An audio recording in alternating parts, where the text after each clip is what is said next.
Hey guys, my name is Simi Deleawe and welcome to Dear Young Christian. 1 Kings 19:4. Then he went on alone into the wilderness, traveling all day.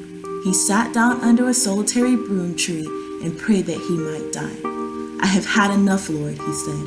Take my life, for I am no better than my ancestors who have already died. There are only a few places in the Bible where it talks about suicide, and this is one of them. Elijah was an amazing prophet who was highly favored by God, but in this verse, he was literally giving up on life. He lost all hope. He would prefer to die than to continue another day in this cruel world. Because once again, being a Christian doesn't make life any easier. Elijah was obedient to God, but now all of a sudden his life was at stake and he literally had a target on his back. He knew better than to take his own life. However, he desperately did not want to be here alive on this earth. I don't know about anybody else watching this, but I have been in this exact situation, and when I read this in the Bible, I was shook. I was like, wow, even back then, this feeling existed. This feeling of hopelessness and this feeling of desperation, this feeling of, God, why are we living in such a cruel and wicked world? Why is life so hard? I'd much rather be with you in heaven than be in this world where nobody seems to get me, nobody seems to understand me. I feel like I'm constantly being attacked. So please feel free to take me, because I'm ready to go. I will miss my family, I'll miss my friends, but this right here is more than I can bear, and it's way more than I signed up for. So I can only imagine the way Elijah felt at this particular moment where Jezebel had literally swore on her life that she was going to kill him. And so Elijah was like, God, I'd rather you just take me peacefully than have to go through this and have to literally run for my life. And he was just hoping that God would answer his prayer.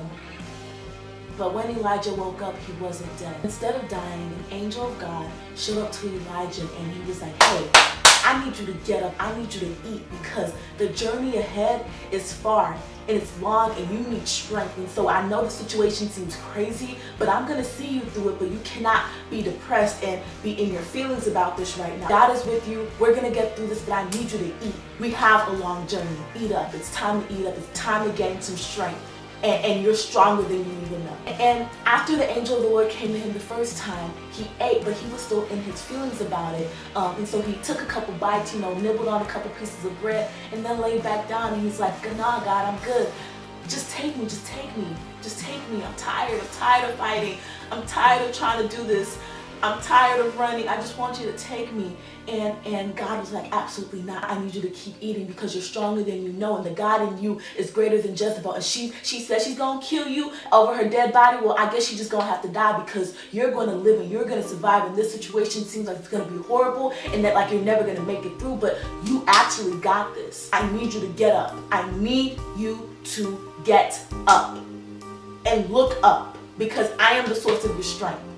Y'all, when we get in the situation where we seem like we cannot make it through, when we get in situations where it seems like all hope is lost, when we get in situations where it seems like the world has literally come for your life and everybody around you seems to have given up on you and you're literally starting to give up on yourself, we cannot look at that situation. We have to look up. Look up. That is where our strength comes from. The Bible says our strength comes from the Lord, the maker of heaven and earth. He will not allow my foot to slip. He will watch over me day and night no matter what happens. It's one thing to know something, it's another thing to believe it. We have to believe that even when we walk through the valleys of the shadow of death, that we don't have to fear anything because God is with us and He's watching over us day and night. We have to believe that. And this is kind of controversial, but bear with me when I say this. Suicide is not an option for believers. The reason why we even consider suicide is because we're looking at our situation and we're looking at how horrible it is and how much it's hurting us and all the pain that's inside of that situation. But the moment we start to look up, we start to see hope and we start to see the light and we start to see how we are able to overcome that situation. And at the very end, after Elijah had given up all hope, after he was down and out and he was tired of fighting, the Bible says that God gave him food and He gave him strength, and he was able to carry on the journey for 40 days and 40 nights, and Jezebel did not get to him. Jezebel had to die. Jezebel had to die because God was with Elijah. Alright guys, that is it for today. I hope you guys have an amazing day. And remember, it's very possible to be saved and successful. Have a good one. Bye.